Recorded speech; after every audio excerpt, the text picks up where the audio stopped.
Takes off. He's going to steal home without a play. Coming up, we'll have a recap of the previous Padres game, a preview of today's starting pitching matchup, and our keys to the game. Plus, we'll hear from manager Mike Schultz. From the Padres Radio Network, here's Sam Levitt. San Diego Padres baseball coming up on 97.3 The Fan and the Padres Radio Network. Today the Padres take on the Philadelphia Phillies in the second game of a three-game series. Our starting pitching matchup for the Phillies, left-hander Ranger Suarez, and for the Padres, right-hander Dylan Cease. Hi, good everyone. Sam Levitt with you inside the loft here at the Western Metal Building at Petco Park. First pitch coming up at 5:40 as the Padres get ready for Game 2 of this three-game set.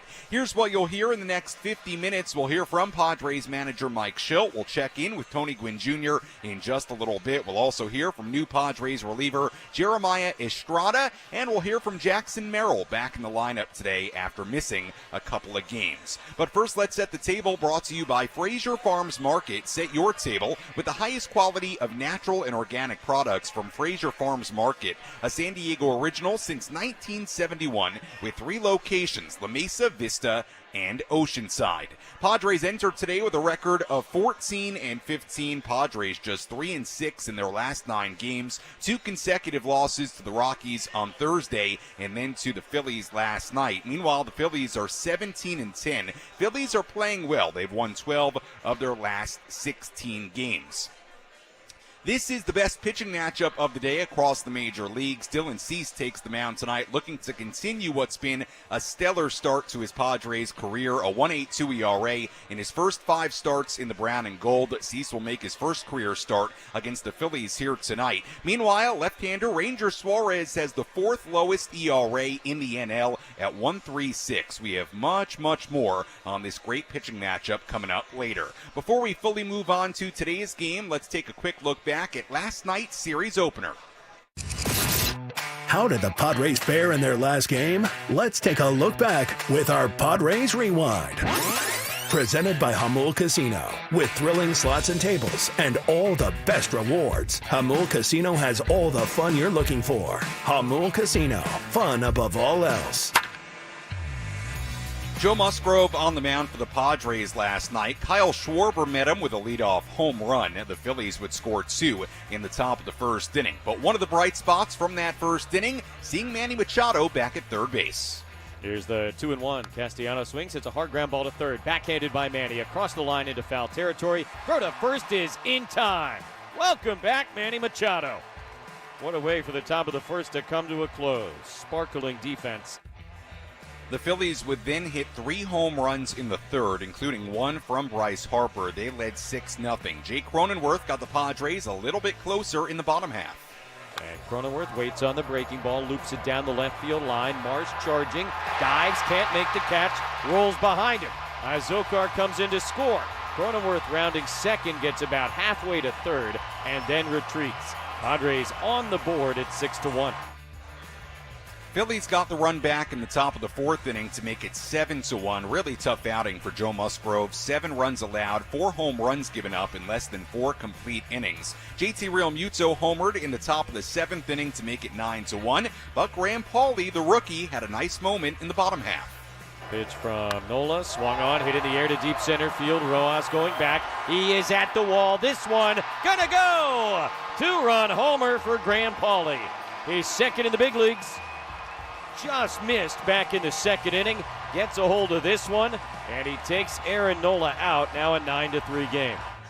Unfortunately, last night, that was not nearly enough. The final score in Game 1 of this 3-game series, the Phillies 9 and the Padres 3, and now the Padres trying to bounce back here tonight on a beautiful evening at Petco Park in downtown San Diego. As always, if you want to get involved on our pregame coverage, you can do that in a number of ways. You can tweet at me at SammyLev, SammyLev.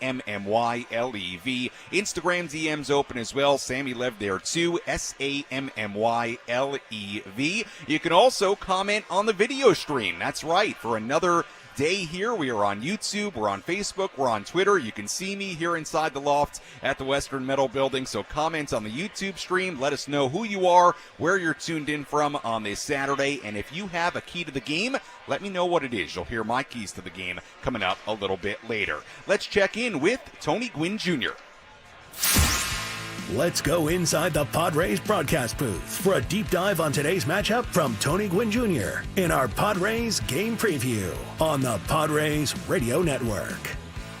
We go down the way here at Petco Park. We're joined by Tony Gwynn Jr. as we get ready for tonight's game here on the Padres Radio Network. And Tony, before I dive into what is a great pitching matchup here tonight, let's just talk about the Phillies offense. We saw the kind of damage the Phillies lineup can do last night. When you look at this lineup, look at this Phillies team, just based on the guys that are in it, Tony, what are some of the challenges they present? In a lot of ways, they present some of the same challenges the Dodgers lineup does, right? I mean, they don't chase a lot. There's probably more strikeout in their lineup, but there's also their fair share of guys who are going to get on via walk, just tough at bats in general, and really up 1 through 9. Somebody can hurt you with the long ball, and so it becomes a little bit more difficult in a lot of ways, like I said, like the Dodgers starting lineup. Dylan Cease on the mound for the Padres here today. Cease has been terrific as of late, off to a terrific start in his early Padres career. Tony, what do you feel like the keys are tonight for Dylan Cease, who's been so good against this very good Philly lineup?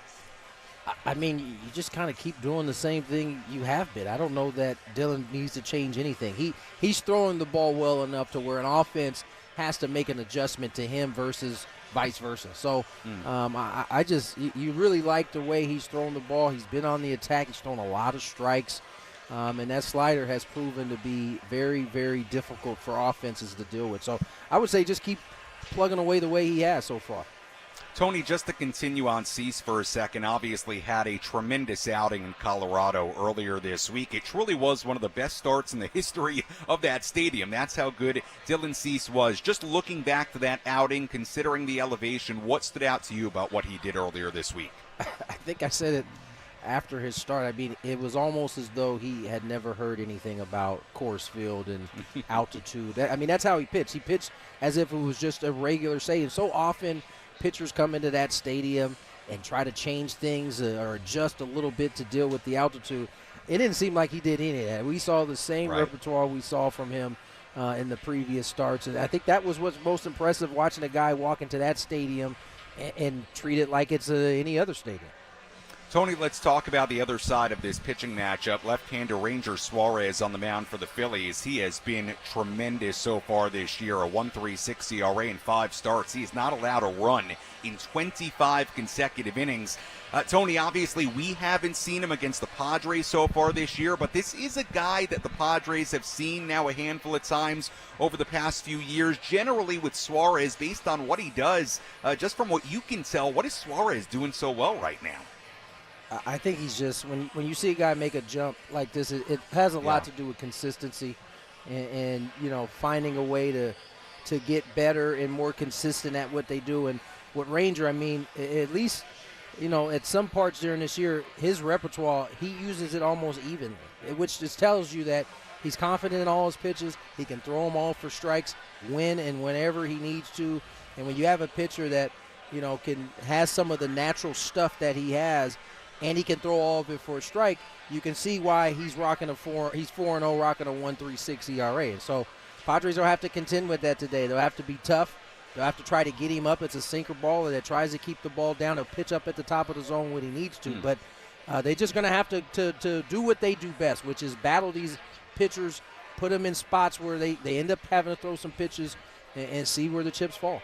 Yeah, very tough test for the Padres offense here today. Quickly, Tony, before I let you go, Jackson Merrill back in the lineup today, missed Thursday and last night's game due to right groin tightness. And look, it certainly seemed the last couple of days, at least yesterday. Look, I think Jackson wanted to be in there yesterday. The Padres obviously very cautious with him. I guess just as a former player, Jackson Merrill obviously so young, so important to this team. What kind of advice would you give to Jackson just about preserving himself as far as his physical, nature and keeping himself fresh throughout the course of the season, because, one thing we haven't talked a ton about is that he is doing something this year he's never done before. It will be a number of games playing pretty much every day, presumably, that he'll have to accomplish this year. What kind of advice, thoughts do you have in that realm for Jackson Merrill? Listen to your body. Listen to your vets. There's a lot of guys in that locker room who have done this race many, many times and have done it successfully. And so, I would say if I was Jackson, just trust your body. Listen to the veterans around you. And, keep attacking it the way you do. That's what makes him as good as he is that he loves the game and he wants to be out there. You definitely sensed yesterday he was a little frustrated with having to miss another game. But, I think that's what you want in a young player of his caliber. Yeah, no, I love it. I think the fact that he was not very happy about not being in the lineup yesterday, that's a really, really good thing, and you certainly understand at 21 years old how important he is, the Padres being extra careful to give him an extra day. But Jackson, again, back in the lineup here tonight and playing center field. Tony, as always, appreciate the time. We'll talk to you and Jesse coming up at 5:30. Thanks so much. All right, Sam, take care. All right, that is Tony Gwynn Jr. joining us here on the Padres Radio Network as we get ready for today's game. Again, the Phillies come in at 17-10. Padres come in at 14-15 on the year. Padres trying to snap a mini 2-game losing skid, and we've got a great, and I mean great, pitching matchup here tonight. Dylan Cease on the mound for the Padres, Ranger Suarez on the mound for the Phillies. These two guys have been among the best pitchers in baseball so far this year. So we will take a very, very deep dive into this pitching matchup coming up a little bit later on. When we come back, we'll hear from Padres manager Mike Schill. Plus, a little bit later, we hear from Jackson Merrill as he makes his return to the lineup. We'll also hear from new Padres reliever Jeremiah Estrada. We didn't quite get a chance to play that audio from yesterday, but it was really good yesterday from Estrada before the game. And then Estrada was very good out of the bullpen yesterday for the Padres. So we'll hear from Estrada, we'll hear from Merrill, we'll hear from Mike Schilt when we come back as we walk you up towards first pitch coming up at 5:40 here in downtown San Diego. Our EcoWater SoCal Padres pregame show continues after this on the Padres Radio Network.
Welcome back to the EcoWater SoCal Padres pregame show on the Padres Radio Network. Your water perfected. EcoWater SoCal, your water should be perfect. Find them online at EcoWaterSoCal.com. Sam Levitt with you inside the loft here at the Western Metal Building at Petco Park as we get ready for the second game of this three-game series between the Padres and the Philadelphia Phillies. Quick look at the starting lineup today for the Padres. Xander Bogaerts at second base leading off. Fernando Tatis Jr. in right field batting second. Jerkson Profar at first base today batting third. Jake Cronenworth getting a day off today. We'll hear more from Mike Schilt on that in a moment. Manny Machado, the DH, batting cleanup. Ha-Sung Kim at shortstop batting fifth. Luis Camposano at catcher batting sixth. Eggy Rosario at third base batting seventh. Jackson Merrill back in the lineup today in center field batting eighth. And Jose Azocar in left field batting ninth with, again, left-hander Ranger Suarez on the mound for the Phillies. Right-hander Dylan Cease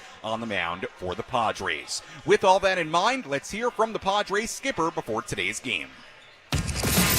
Let's pull up a seat in the manager's office and hear from Padres manager Mike Schilt. Presented by Sinley Food. Spice up your culinary life.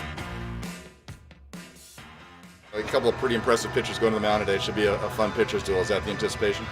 Yeah, we go into the game and expecting good pitching on both sides. And, clearly we love our guy Cease. And he's been tremendous since he's been here and coming off a really strong outing over in Colorado. And, of course, Suarez is a really gifted pitcher as well. So, it should be a good ball game.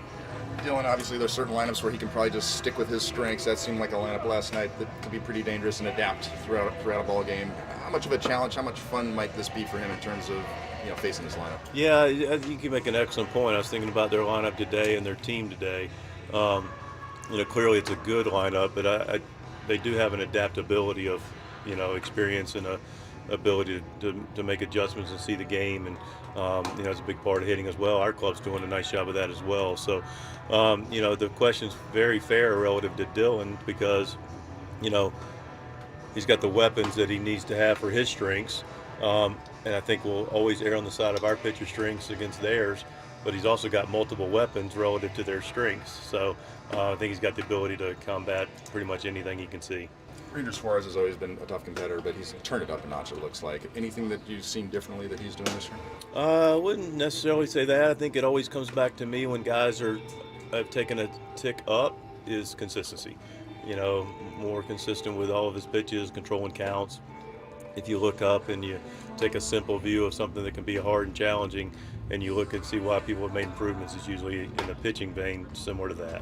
Tough lefty, raising good day to give Jake a day off just because of that. Yeah, I think, like Jake's been still, he's been active and been getting after it. But lefty, 13 in a row, he's been banged up a little bit. Just makes sense to get him off his feet, and today was a good day for him. Nice to get Jackson back out there in center field. I know he was chomping at the bit to get out there yesterday. Yeah, he was chomping at the bit. He's giving me the evil eye a little bit yesterday. In a good-natured way. He understood it, but I love the fact he loves to compete and play. And again, the most important thing is he's healthy and ready to go compete today. To say about him that he's the lone lefty as a rookie against Suarez. Yeah, it's like you're sitting there and you could have gone a couple different ways and just had all righties, but he's also an everyday player for us, and I've been pretty clear about what that looks like. And he's also had success against lefties that are tougher. The game-winning go-ahead hit against Vesia, and he's had some other hits against lefties that in the good at bats. So he's able to play. He's an everyday guy. He goes and plays. You say he's an everyday guy, and he's earned that. Yep. But the fact that 2 years ago he says he was playing 15 games a season in high school, and He's now an everyday guy there, I think, too. Sure, every couple days. Yeah, that's right. Yeah, that's fair. But how have you kind of noticed him attacking the fact that being an everyday guy here, and as long as the season is, and as many games as there are, as few off days there are, how has he attacked what he needs to do to be ready to be that kind of everyday guy? That's a great question. I think he's attacked in a couple ways. First of all, he's just going to go out and play every day. The way you attack it the most is how you take care of yourself away from the field, what your preparation looks like. And I don't know to the extent of how this is, better question for him. But it's also a learning curve from Toddy, from Manny, from Crony, the guys that have learned how to go through that and gain the experience of their knowledge and wisdom of how to do that. That less can be more. Make sure you know that just getting X number of swings to be ready for a game is enough. And then ultimately it's just a learning curve that he's just going to have to go through. So there's some proactiveness to it, and then there's just the actually going through it. And then there's also the communication with myself and him that says, okay, when does a day make sense for you to get those extra days? The good news for our schedule outside of this 13-game streak of games in a row is, we've got some built-in off days I think have already helped him, but hopefully that makes some sense in answering your question. That was Padres manager Mike Shildt before today's game. We'll hear more from Mike Shildt on our post-game show later on tonight. Sam Levitt with you inside the loft here at the Western Metal Building at Petco Park as we get ready for first pitch coming up at 5:40, Game 2 of this 3-game series. Let's quickly pause for station ID on the Padres radio network.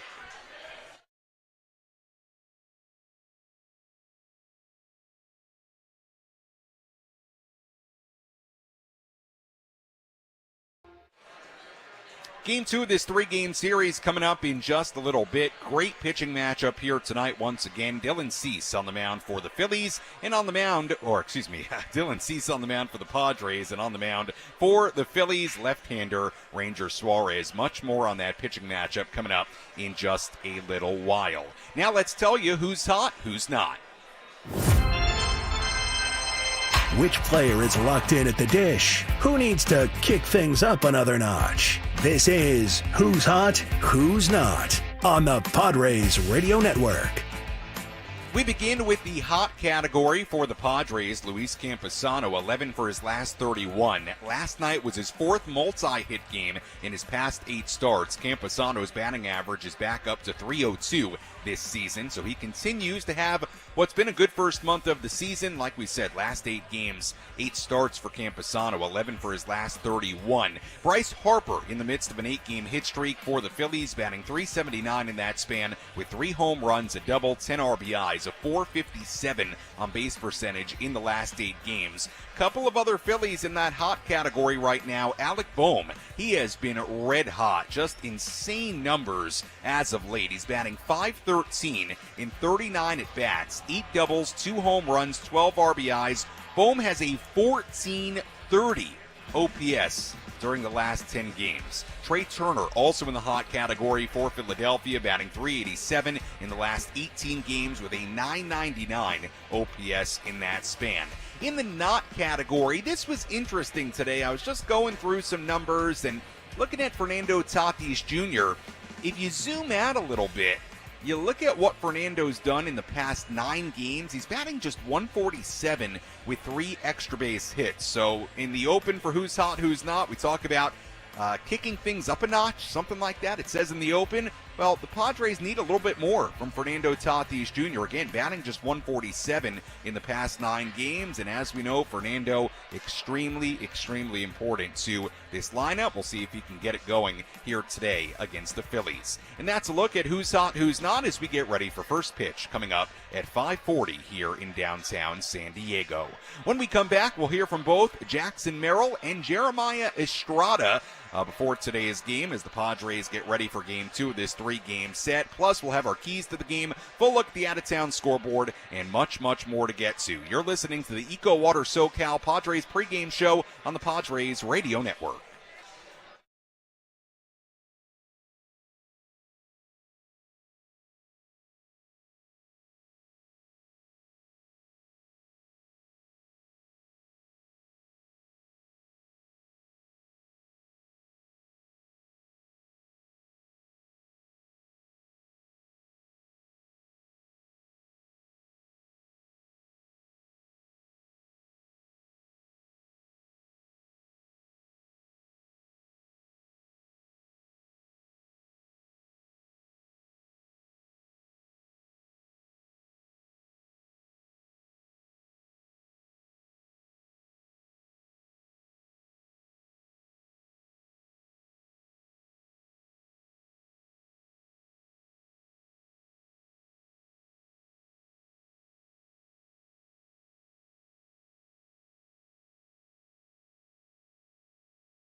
Our EcoWater SoCal Padres pregame show continues here on the Padres Radio Network. Sam Levitt with you inside the lofts here at the Western Metal Building at Petco Park. First pitch coming up at 5:40 between the Padres and the Philadelphia Phillies. Game 2 of this three-game set. Padres losing 9-3 last night. Now trying to bounce back with right-hander Dylan Cease on the mound here tonight. Left-hander Ranger Suarez on the mound for the Phillies. A really, really good pitching matchup. We'll have much more on both Cease and Suarez coming up in just a little bit. Let's update you on the injuries for the Padres entering this one. Who's in? Who's out? This is the Bada Fulkerson Injury Report, presented by San Diego's Bulldog Injury Attorneys, who hope you're never in an accident. But if you are, make Bada Fulkerson the first call you make. Hit them up 24/7 at badafulkerson.com. A few updates to get to. First and foremost, Jackson Merrill, who was scratched from Thursday's lineup, held out yesterday with right groin tightness. He is back in there today. As we know, it was precautionary for Jackson. Sounded like he really wanted to play yesterday. Padres decided to give him one more day on the bench, and now Merrill back in center field and in the lineup here today. So certainly that's very good news. As far as Yu Darvish, he threw a bullpen earlier today. He's continuing to be evaluated. He's eligible to come off the IL on Tuesday. Hypothetically, Darvish could pitch on Tuesday, but it does seem right now like the Padres are still waiting to see how he feels, and still it's TBD for that start on Tuesday, who will make it. But Yu Darvish did throw a bullpen earlier today. He's been on the IL with neck tightness, so keep an eye on how that situation evolves over the weekend. And again, Yu Darvish would be eligible to come off on Tuesday, and hypothetically, I suppose, make that start on Tuesday. So we'll see what direction the Padres ultimately end up going. That's still a situation they're figuring out for that start next week. And that's a look at the injury report for the Padres entering this one. Updates on Yu Darvish and Jackson Merrill. Before we hear from new Padres reliever Jeremiah Estrada, let's take a quick look at the out-of-town scoreboard.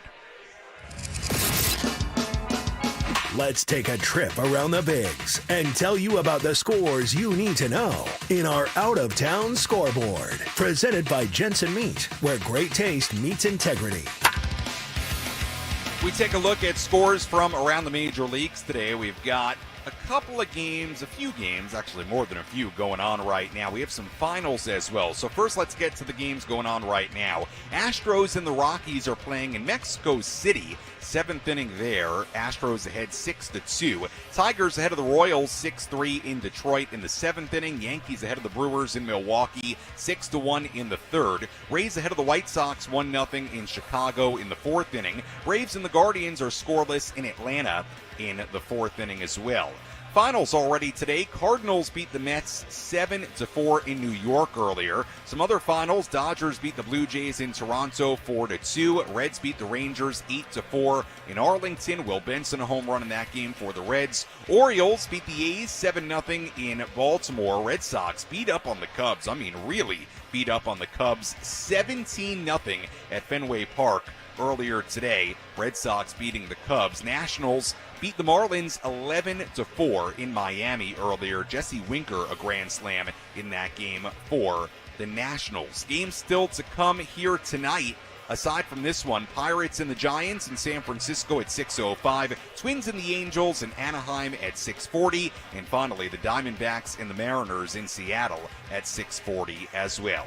And that's a full look at the out-of-town scoreboard on this Saturday across the major leagues. Well, right-hander Jeremiah Estrada made his second appearance as a Padre yesterday, and I thought went really well for Estrada. You look at his final line, 2 innings and a third, no earned runs given up, 1 hit, 1 walk. He struck out 2. That's after he made his Padres debut back in Seoul, South Korea. That was against the Dodgers. Went a scoreless inning in the first game of that mini 2-game series in Seoul. So now he has 2 appearances, 3 1/3 scoreless innings. His numbers in the minor leagues before he came back to the Padres also very impressive. So Jeremiah Estrada continues to make a name for himself here with the Padres. Here was Estrada yesterday inside the Padres clubhouse on finding out he was going back to the major leagues. Man, honestly, I was playing video games when this happened, so it was pretty exciting. I just got the call from our skip over there, Pete, and just chatting with him. He's like, "Hey, man, we just need you to pack your stuff up, man. It's time for you to get out of here." And I was like, "Yeah, man, I'm just excited. I've had fun." He was like, "Yeah, you deserve it, and I've been working hard, so that's one thing. But it felt unreal. I think everybody says that, but it was very, like, something that you hope and wait for a while. But then once it hits you, it's like, it just feels like it just still hasn't happened, But I called my girlfriend, and that was actually the only first person that I called, and my agent, and my grandma. Huge baseball fan. She just says she wants to come out here when we beat the Dodgers. So, but it's been a huge blessing. I'm absolutely grateful, and just see how this continues. Well, it's two parts of the dream. One is obviously reaching the majors. That's a tough one. Harder is to stick in the majors because that's the second part of what you're going to be start working on from now on. How do you anticipate your game from the minors translating now to the majors? Just sticking to your strengths, or any adjustment you feel you need to make? Yeah, honestly, to me, in my head, I think it's the best advice for as an athlete as well, from coming from AAA, is just nothing changes. It's the same baseball in your hand and same distance, it's the same thing. Of course, the difference is, of course, the stadium and better hitters. But at the end of the day, it's like you trust yourself, you trust your the stuff that you have, the tools that you have, the pitches, your mindset, and just continue doing it until someone can prove you wrong that your stuff's not good anymore. If one guy gets something off of me, then hat off to you. But I'm just gonna make sure they respect me first, and just try to go out there and do what I can do. You put together a really good spring training, and then you seemingly carried that momentum into the season. What has been the biggest key for you, just the way you've been able to get hitters out? I was just saying right now, just going out there and trusting my stuff, and by all means too, having trust in my catchers. That's one thing that I give all credit to, is the catchers out there, Plawicki, Sullivan, and Siegel, just having them behind the plate and trusting those guys, knowing that they know what's up in this game. Those are the guys that, they're going to be calling those pitches, and you just go up there and rip it, and it's the adrenaline that kicks into is just when they give you a little motivation after they call that one pitch, and it's just like, let's do it, and that's what I like about those guys out there. And I trust all the catchers here, working with camping, with spring training. It's just, I think that's more important, and as I follow them and as we follow each other, I think that's going to lead us through the consistency and trying to work on how to be here all year and just have fun as well. How was it working with Ruben in spring training? Oh, it's been amazing. He was the one that I worked with, and also with Ben with the new slider that I have, and that's been working out really well. Been happy to get that along with being able to throw that 3-2 ahead of the count for strikes, backdoor it. It's one thing that I worked on, and it's been fabulous. It's good to have a great relationship and also a friendship with your pitching coach, and to be I can see just how every other pitcher here, has been like, you could just tell they all have a relationship with Ruben. That's the type of coach he is, and that's the type of, other than just being a coach, how the human being he is just being generous and just being a brother as well. We're all in the same locker room, and we're all here to win games. What effect have you seen that slider have on the rest of your stuff, being able to throw that?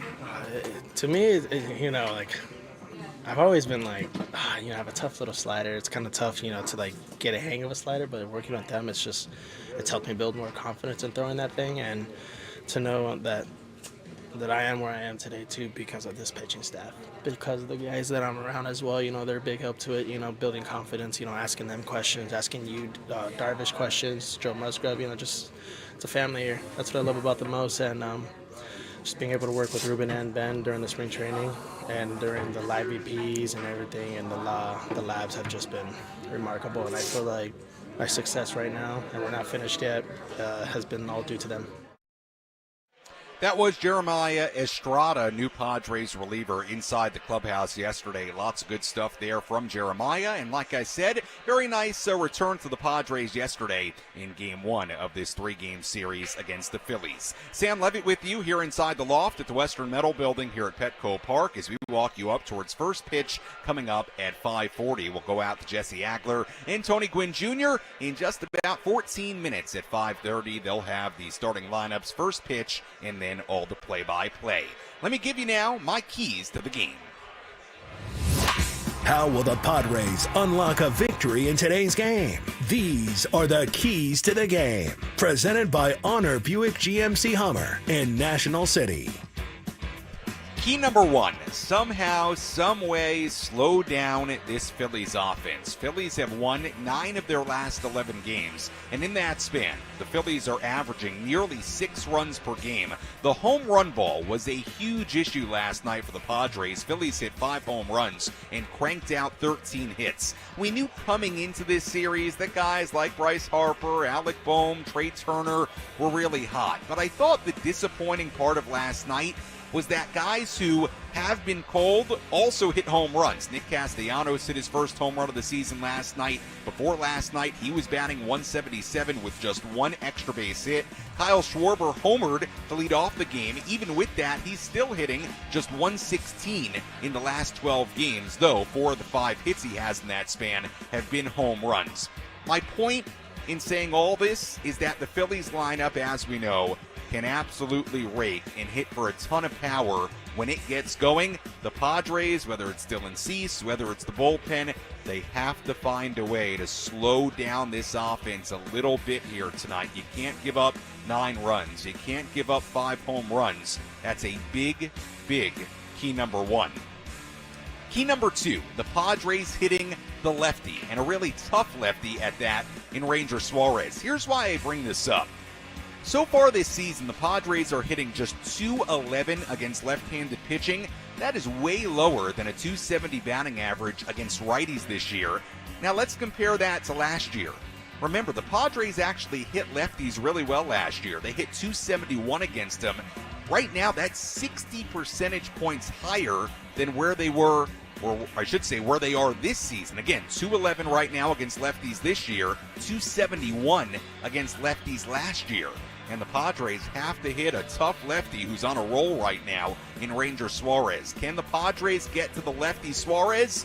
That's key number 2.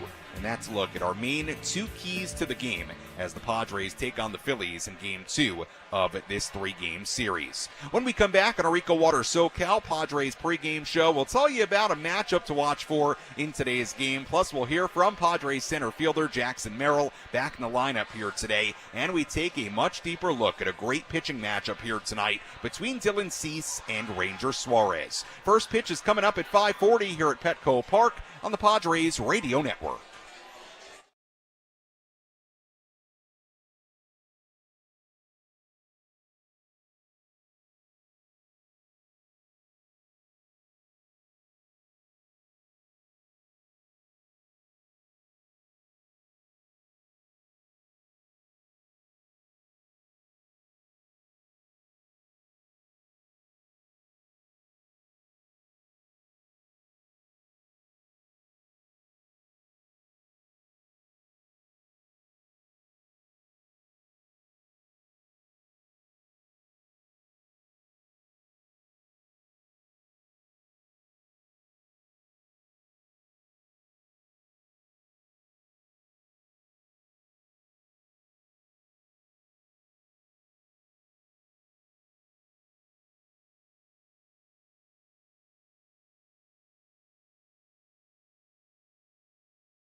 Padres baseball coming up on 97.3 The Fan and the Padres Radio Network. Sam Levitt with you here inside the loft at the Western Metal Building. First pitch at 5:40 for Game 2 of this three-game series between the Padres and the Phillies on what is an absolutely beautiful early evening here at Petco Park in downtown San Diego. We'll hear from Padres center fielder Jackson Merrill coming up in just a moment, but first... What's the one thing Sam Levitt will be keeping his eye on in today's game? This is What to Watch For. Presented by Genesis Home Improvements, San Diego's trusted painting, roofing, and window company. Save 15% today on a new beginning for your home. Visit GenesisHomeImprovementsSD.com. What to watch for in today's game. One matchup at the very start of this game you should be looking at. That is Kyle Schwarber against Dylan Cease. Schwarber is 3 for 5 with a couple of home runs and a double against Cease in his career. And as we know, Kyle Schwarber hit a leadoff home run in yesterday's game. And anytime Schwarber steps to the plate, he is a threat to go deep. So keep an eye on that matchup. Schwarber against Cease, the very first matchup we'll see here today. Another matchup to watch in this game, Whit Merrifield against Dylan Cease, 7 for 30 with a home run. Merrifield saw Cease a bunch in the American League Central. So somebody towards the bottom of this Phillies lineup playing left field here tonight that does know Dylan Cease pretty well. And that's a look at what to watch for in Game 2 of this three-game series. Before we dive even deeper into today's starting pitching matchup, let's hear a little bit from Jackson Merrill, who spoke with the media inside the Padres clubhouse earlier today. Again, Merrill held out of Thursday and Friday's games with right groin tightness, but Merrill back in the lineup here today, playing center field and batting eighth. Here was Jackson earlier today on how he's feeling coming off missing a couple of days. Fine, guys, I'm fine. Seriously, I'm perfectly okay. How aggravated were you to not be part of this lineup the past couple of days, and how much time did you spend trying to talk yourself back into the lineup? I mean, I respect his decision and what he has to say and what lineup he puts out there, so I'm not going to argue with that. You know, I want to be in there every day, obviously, but, you know, I respect everything he decides to do, so I'm not going to really comment on that. What is the level of excitement to get back out there after a couple days off? It's a blast. It's the best thing on earth, so, you know, I can't be more excited. You said the other day, you mentioned a couple years ago, you were playing 15, 20 games a year. What little things kind of have you done to ensure that the transition to as many games as you'll be playing this year goes smoothly? Yeah, just make sure you're doing all the work you can. Do it in the weight room, do it in the training room, you know, and just try to stay healthy and stay relaxed all the time. I feel like being tense and kind of tightening up can lead to more injuries, so just playing loose, playing relaxed, you know, just knowing what I have to do to go through practice and get ready for the game, but also maintain my body. That was Jackson Merrill earlier today inside the Padres clubhouse. Merrill missing the games on Thursday and Friday, but thankfully back in there here tonight. Now let's dive into a really good pitching matchup here tonight between Dylan Cease and Ranger Suarez. Let's take a look at who's on the bump today with our starting pitching preview on the Padres Radio Network. On the mound for the Padres, right-hander Dylan Cease, 28 years old, in the midst of his first season with the Padres. So far this year, he's been terrific. 3-1, a 1.82 ERA in 5 starts. Cease has won each of his last 3 starts against the Cubs, Brewers, and Rockies. His 1.82 ERA is the lowest it's ever been through his first 5 starts of a season. Last 4 starts, a 1.44 ERA in 25 innings. He was outstanding earlier this week in Colorado. 7 innings, 1 run given up on just 1 hit, struck out 8, walked nobody. Cease has a 113 opponent batting average. That is the lowest in Major League Baseball. Cease also has a 0.74 whip. That ranks second in the major leagues. The only guy with a lower whip is tonight's starting pitcher for the Phillies, Ranger Suarez. He's at a 0.70 whip. So for Suarez, he's 4-0 with a 1.36 ERA in 5 starts. He has the lowest whip in the majors. Like we said, he also ranks top 5 in lowest opponent batting average, ranks 7th in lowest ERA. His last 3 outings have been tremendous. 7 scoreless innings, then a complete game shutout, and 6 scoreless innings. Suarez has not allowed a run, get this, in 25 consecutive innings pitched. He's given up just 11 hits in that span. Against the Padres in his career, a 2.65 ERA in 5 regular season outings, 2 starts, made a start against the Padres last July, went 6 innings, 3 runs given up. Padres saw him a couple of times during the 2022 NLCS, got the save in a clinching Game 5. When Suarez is going right, he gets a ton of ground balls, currently has the 3rd highest ground ball percentage in the major leagues. You've been listening to the EcoWater SoCal Padres pregame show on the Padres Radio Network. EcoWater SoCal, your water should be perfect. Find them online at EcoWaterSoCal.com. When we come back, Jesse Ackler, Tony Gwynn Jr. have the lineups, first pitch, and then all the play-by-play.